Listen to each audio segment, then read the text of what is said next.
Are going to teach them for you, and it's not going to be what you like. Right. Absolutely. You know. Absolutely. The values that your kids have I mean, if you want them to marry the person that's godly, are going to have to come from you.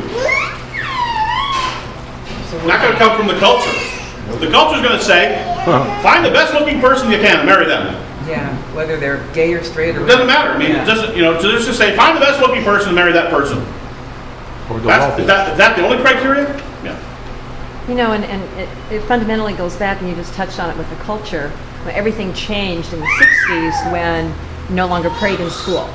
And Satan's whole goal is to destroy the culture through lying, stealing, killing, anything he can to disrupt Absolutely. it. And it's about tearing about the family, which we're seeing. So when you see these young people, I just started in my new clinical position this week, and it's called Northwest Center for Integrated Health, and it serves heroin abusers, people with mental illness, and people with health problems, obviously. And so I saw 6 new people on Tuesday, and they're young, 20, 22, 24, and so I asked all of them as part of the intake, are you a believer?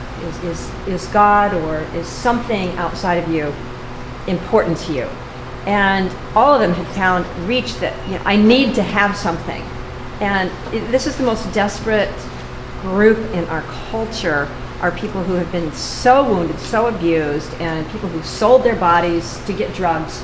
And they have, each of them just, I have to change. Mm-hmm. And so they realize that. And so when we think about influencing the youth and what's important, and we look at how Satan has intertwined the music, the movies, the cartoons, and now teaching children about you can marry anything.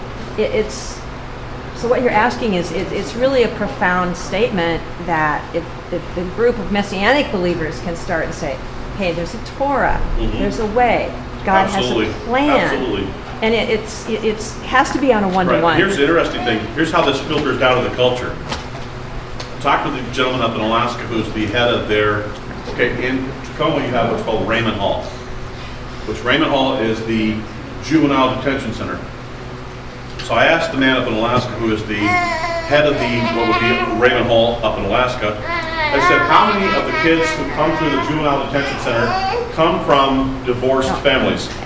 He said, almost every one of them. Yeah. We rarely see a child come through a juvenile detention center that has both parents at home. Almost never. Not going to say that doesn't ever happen, but if you look at the numbers, those we see in the detention center, he said the numbers are 95% or higher. So the breakdown of the family, then you have the breakdown of the kids, which causes a breakdown in the culture, and it filters down. Absolutely. So, and a lot of times the parents, they don't even know what to tell their kids or who to marry, because they're. You know what though? Yeah, you're absolutely right. And I got to tell you, I will say this. I like it when the young man asked the father.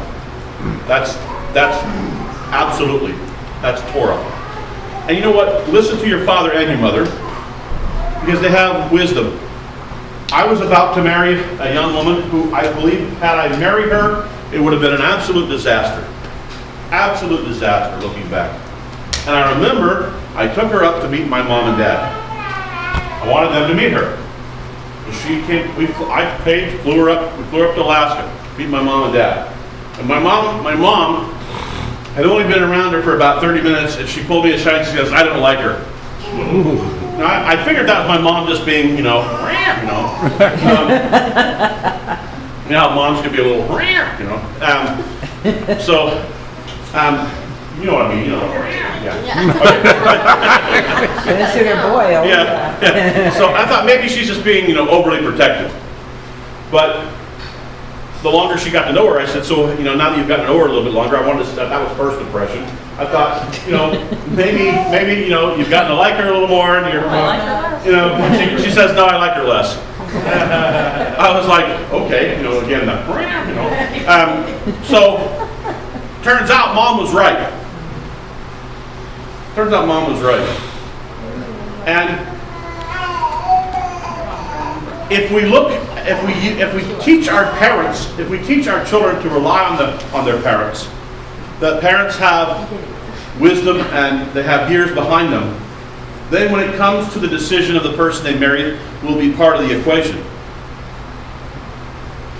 And I want your kids and your grandkids to have you as part of the equation, to say to them, you know what, here's because when they come to you and say, hey, I've met this guy or I met this girl, is for you to say to them, are they a believer? Are they a godly person? Are they a person pursuing godliness? These are the kinds of questions you have to ask all along the way. Putting that thought into their head from the beginning, saying, you know what, the person you marry should be a godly person. The person you marry should be one who seeks after God, who wants to do righteous things, who has integrity and honesty and kindness and gentleness and patience and has virtues. These are the kinds of things you teach them to look for. I've said this before, when I was younger, I've said this way, when I was younger, I admired people who were intelligent, more the brainiac type. I said, the more I've gotten older, what I admire? I admire kindness. I admire kindness now more than anything. More than anything now, it's kindness. Just people that are kind. We've lost kindness. Just kindness.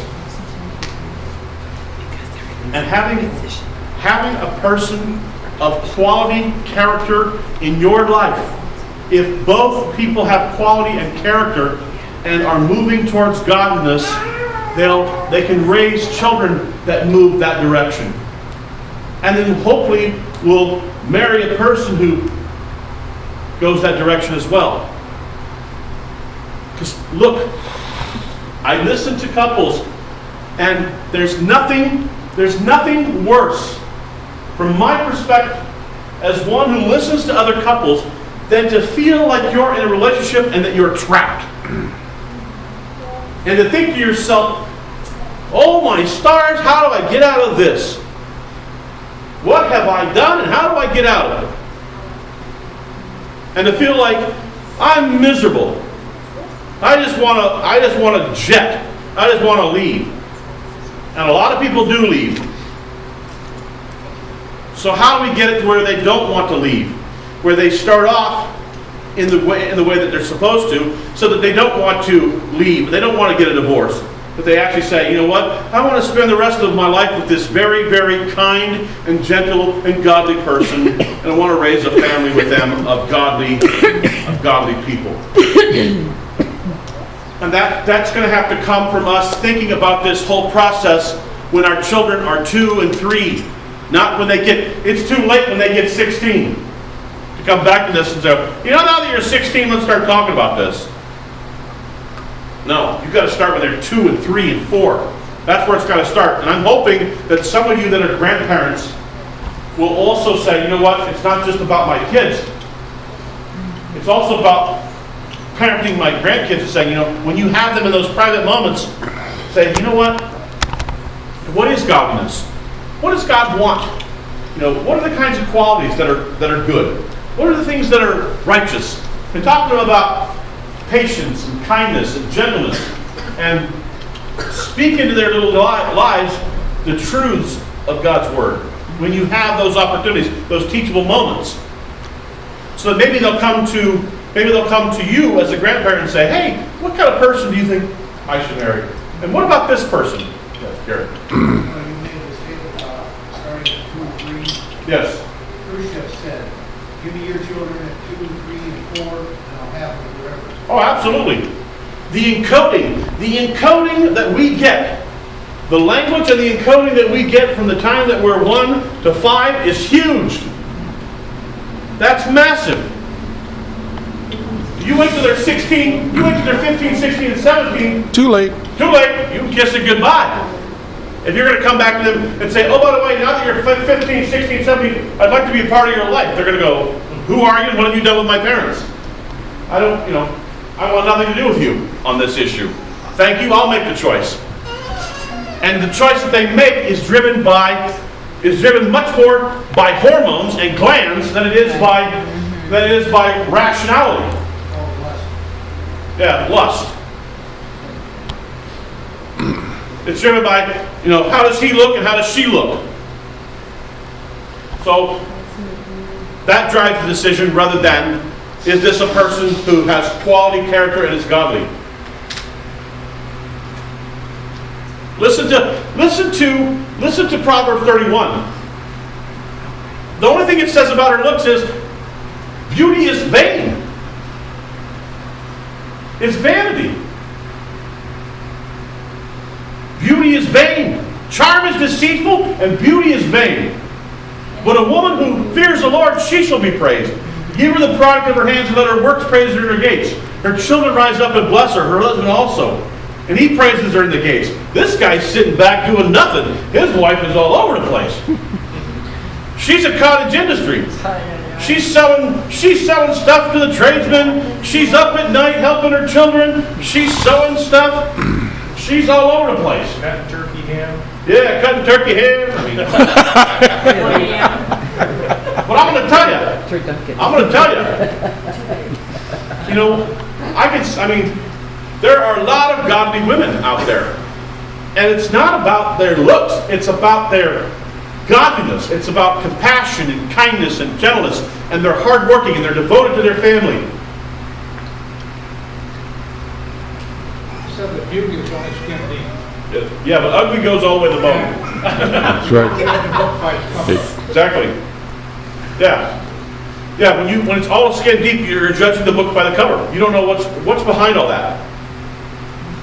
If you have, these guys will tell you, I just had a friend of mine, I just had a guy, he sent me, I meet with him on a regular basis. He's 25 years old. He sends me a picture of this girl he wants to go out with. He says, she's smoking hot. So I said, okay, I tell you what, before you delve into this relationship, you better find out about her. You better find out about it.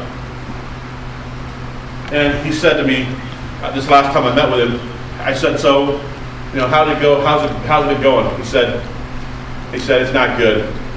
He said, it's not good. I said, is she godly? He's like, she's into herself. She's all into herself.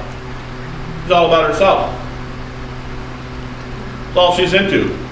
It's all about her. All her world revolves around her. How's she gonna help? Her world has to revolve around you. In a perfect marriage, her world revolves around him, his world revolves around her. He sees himself as her servant, she sees herself as his servant. Both. Not one or the other, but both.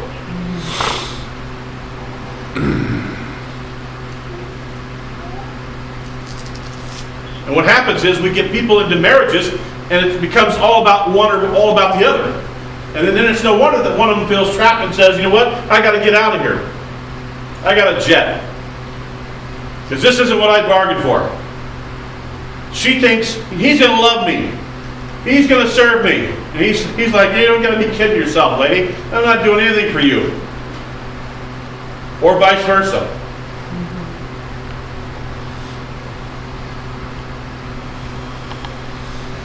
And if we can work with the next generation to say, let's try to work hard. Let's try to work in our thinking as parents and as grandparents. How do we make sure that we don't have divorces and we don't have people who are broken and who are hurting? How can we prevent more divorces from happening so that we don't have wreckage and pain and suffering, emotional baggage that then they have to enter into another marriage with? So they come down the aisle, one man with one woman, no baggage, no issues, no sex. They come together in purity with the desire to come together and serve God in righteousness, and they want to make each other a better person. He wants to serve her, she wants to serve him. And getting our kids to think this direction. So that there's no pain, no divorce, nobody feeling trapped, and everybody saying, you know what? We're moving in godly directions. Because what does every parent say that they want for their children? Every parent I ask, I say, what do you want for your children? They go, I want them to be happy.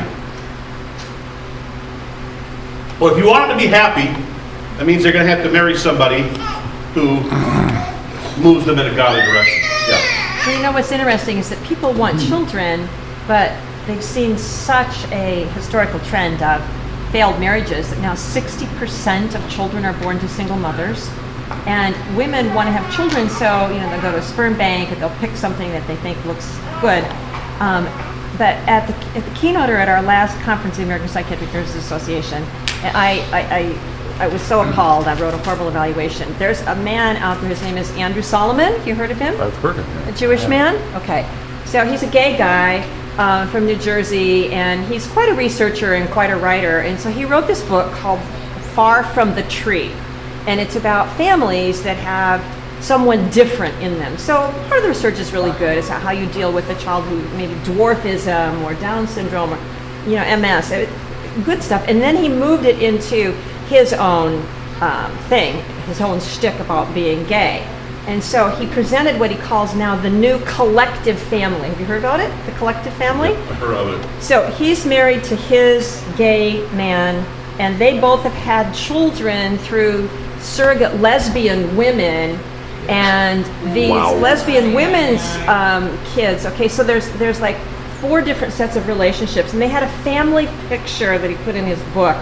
So it was these 2 guys, and they had women through sperm donors, through lesbians, and then the lesbians had also then picked different men, and all these children were related in some fashion. So there was like 12 children with these 6 groupings of parents, and I'm sitting there going, oh my God, it is so, it is so horrible what that is going to trickle down. But he was held up as the epitome to be the keynoter, and there was like 1,500 people in the audience, and probably 3/4 stood up and gave him a standing ovation.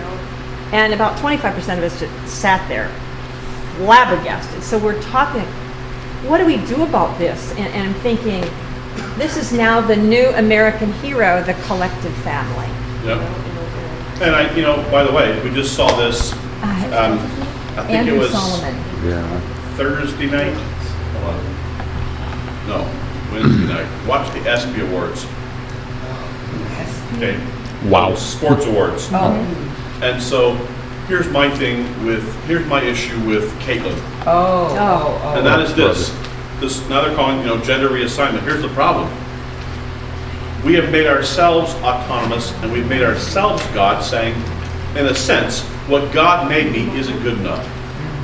I need to be, Right. if God made me, to my way of thinking, I look at it and go, if God makes you male, that's what he intended you to be. If God makes you female, that's what he intended you to be. To me, that we don't get to make the choice. He makes the choice for us. We don't get to reassign. Yeah. I don't agree with that, with their choices, but you could argue that if God made you with a heart defect, then why do we get to choose to fix it up? There's a difference between, in my way of thinking, to healing what's internal rather than a total assignment of something that's completely different. I mean, like if you had, if a person has, an operation on their kidney to repair a tear in the kidney, I don't think that's changing fundamentally who they are. Repairing a tear. It'd be like the kidney in your heart. Huh? It'd be like taking the kidney and putting it where the heart is. Yeah, I mean, okay. Yeah. And obviously this organ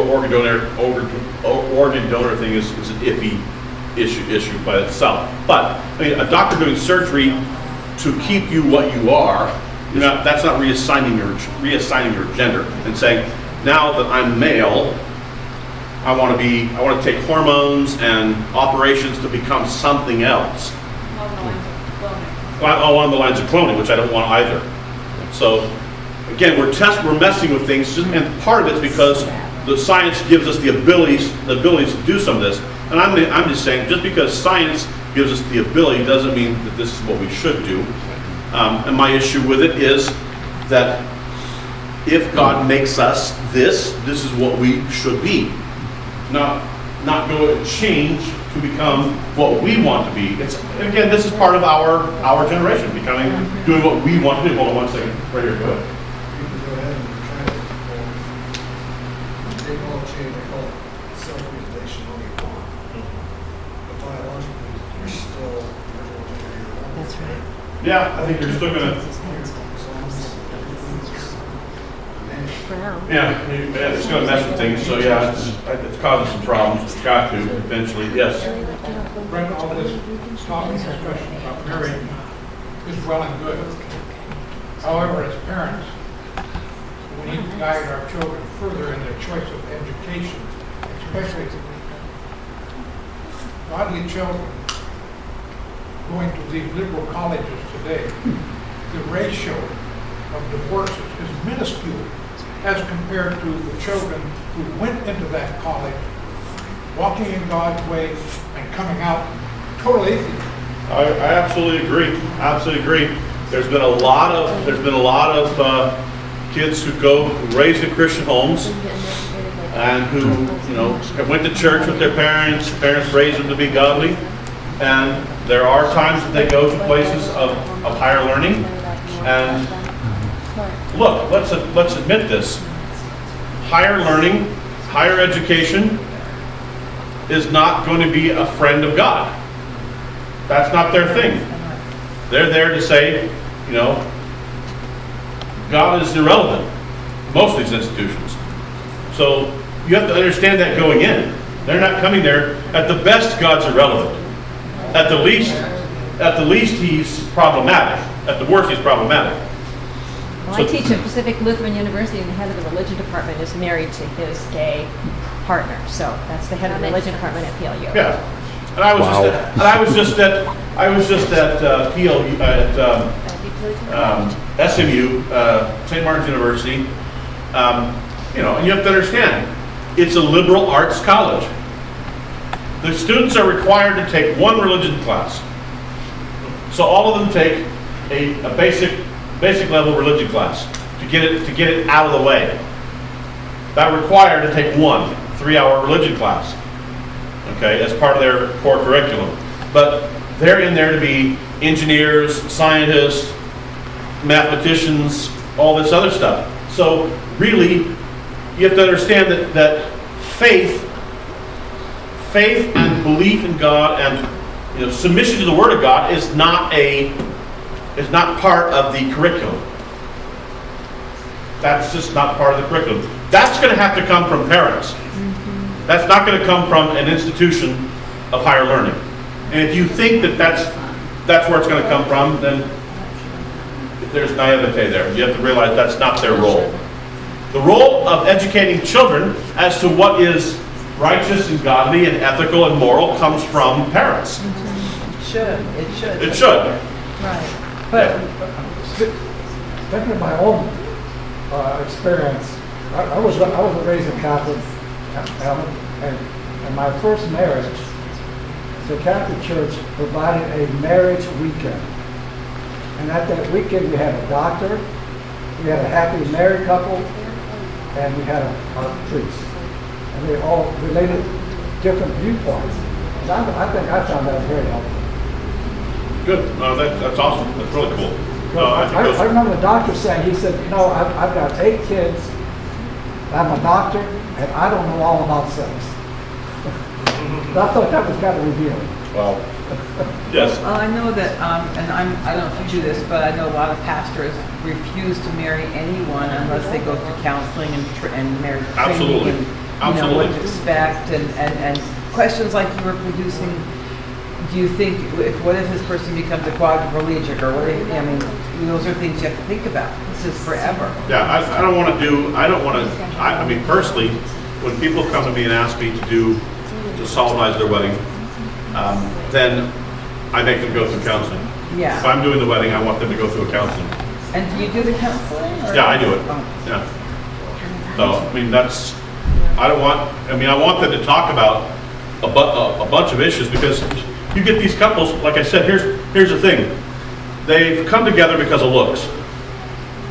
I like the way she looks, he likes the way she looks, he likes the way she looks, he likes the way she, okay. So then you say to them, have you thought about, I've had these couples that said, do you guys want to have children? And one says yes and one says no.